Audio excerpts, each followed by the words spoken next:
What's going on, everybody? I'm your host, Ben Ballion, back with another episode of the Sports Pod. And today, we're going to talk about Fanatics Fest, Comic-Con for sports fans. I was there today, day one. I'll be there on Sunday, the last day. And we're also going to get into some Mets because the Mets, the whole vibe has changed. It was like in May, they were down in the dumps. It was terrible. In June, Grimace threw out the first pitch and everyone's crazy. And then in July, it just continued. And then ever since the All-Star break, really, and the trade deadline, this team has not performed well. And the Mets have done some silly stuff that I don't want to get into. I'll get into all of it on the other side of the intro. Hit it. That ball is out of here! Out of here!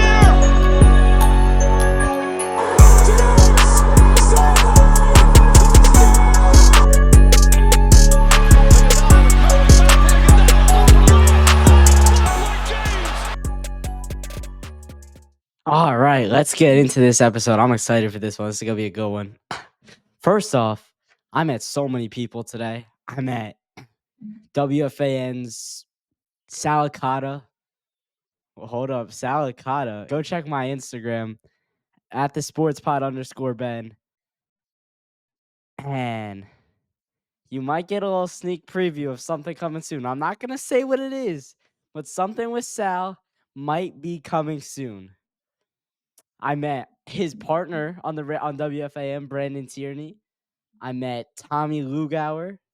I saw Evan Roberts for a second time. I met him at a Mets game earlier this year. I met my boy Keith McPherson, my boss. I interned for him, if you guys don't know.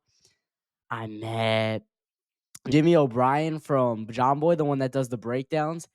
Something might be coming up with him on here too. I'm not gonna say what it is, but we might got some content coming soon with some big names. I met Ryan Clark. He was good. Talked to him for a couple minutes. And yeah, it was a really good day. Fanatics did a great job with all the booths and the zones for the different leagues. I had a lot of fun. I'll be back Sunday. I don't know if I said that already. But if you're there, come up to me. I'll be there with my family. I'm going to be making a lot of content on Sunday. Check my Instagram, check my socials, all linked in the description below. We got stuff on the way. We're getting back into it. And yeah, but just getting into some of the other stuff from the day. I saw the Roommates show live. So it was Brady and Lil Wayne were the guests, and then obviously Josh Hart, Jalen Brunson, Matt Hillman. That was awesome. Except I have one gripe with how Fanatics set it up. So there was seating, and I'll pop up a screen of my view. I was sitting front row. Me and my dad got there early enough. So, we were sitting front row. There was like there was a middle section with rows all the way back, and then two side sections going out like this, right? So me and my dad were probably the third and fourth seats on the side right here, right? There was all cameras, picture, video, and honestly, people that weren't really doing anything. I'm not gonna lie. It was an awesome show. Brady was great. I'm really excited to hear him on TV after listening to him speak today.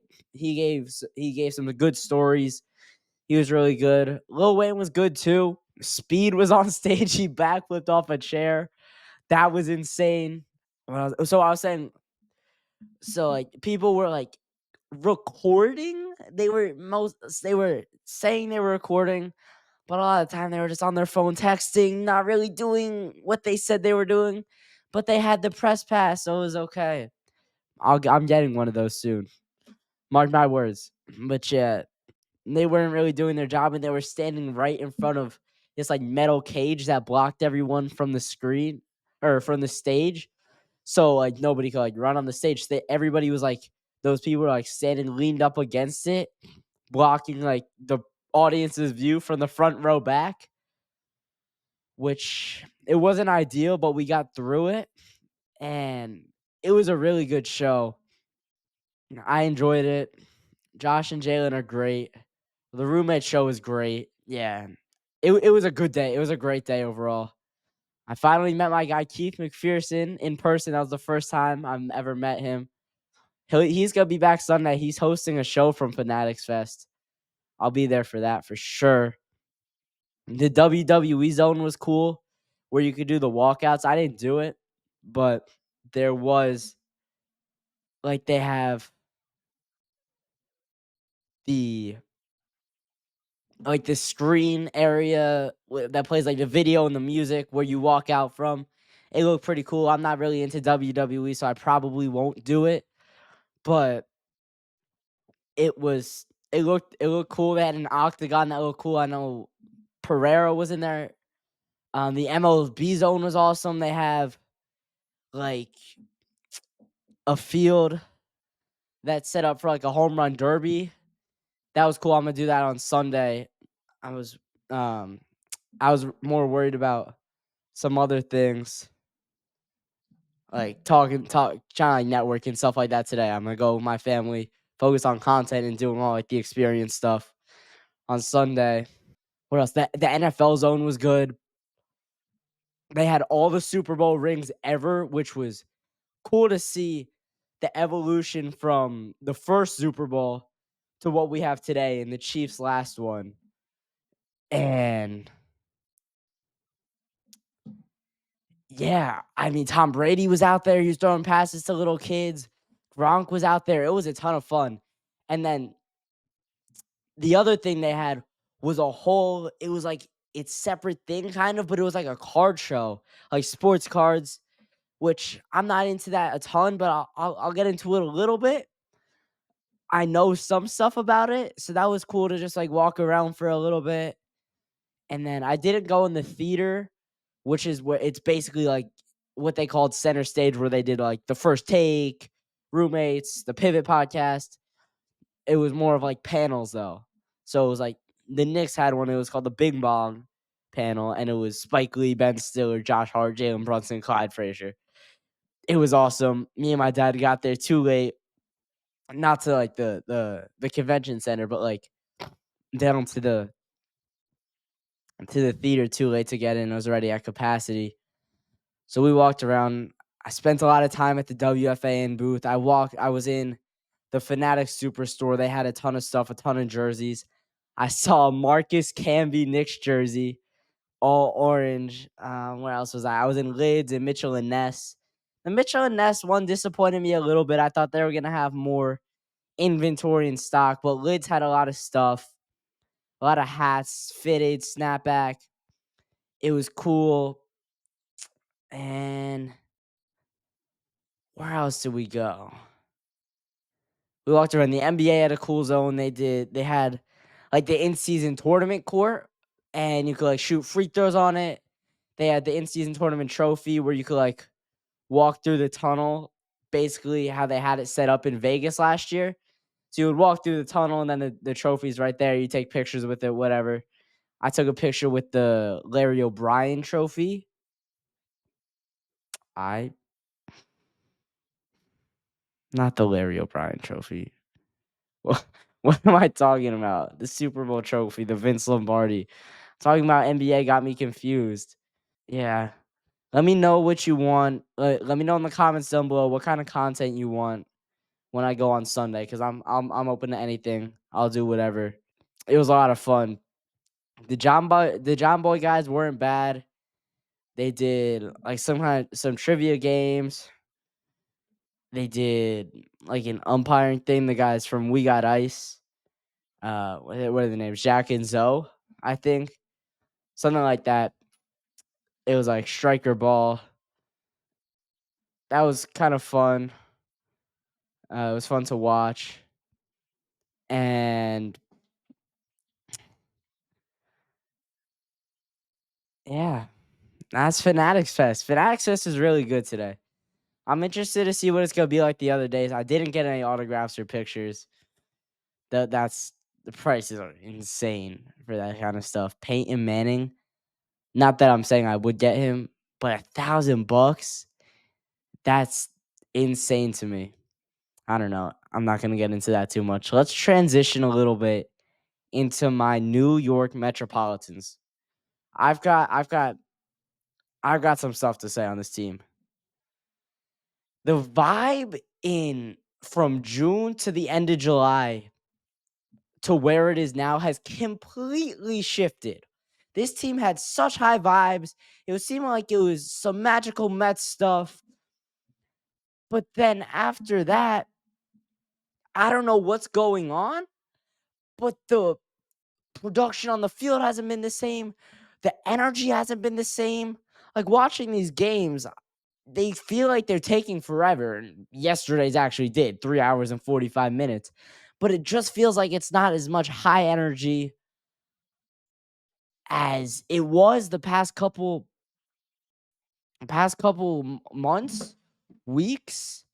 This this whole season after the Jorge Lopez incident. And I don't think that's a good thing. I think it's definitely a bad thing. Nimmo's production has us falling off a cliff. I mean, I don't know what's going on with him. Pete Alonso's starting to get hot. Jeff McNeil's continued to produce since the break. But where's Marte? He was supposed to be out for like 2 weeks. It's going on 2 months now. He's such a big part of this team. And why is Tyrone Taylor hurt? I feel like he hasn't been playing as much. But because he was playing really well for us. Um, I don't think he is. I feel like it's been like more Ben Gamble and Jeff McNeil in right field with Iglesias at second. I don't know because he was producing around that Yankee series, that second one in the Bronx where we swept them. Broom talk. I'm not gonna talk about that. We need a broom. We need to get the brooms out this weekend against the Marlins.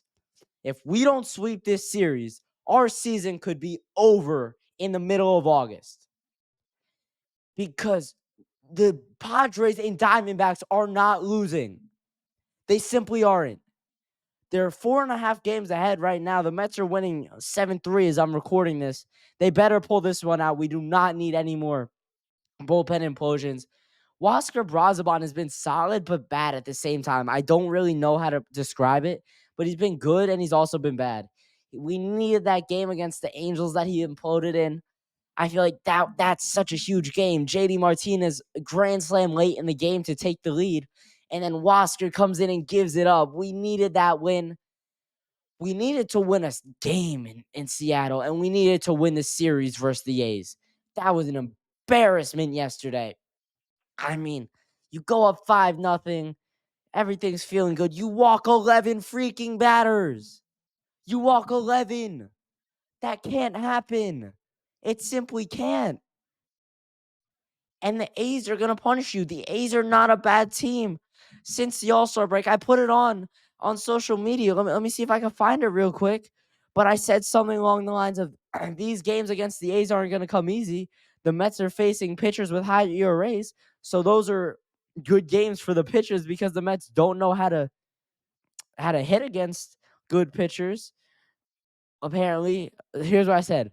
Hold up. All right, here's what I said.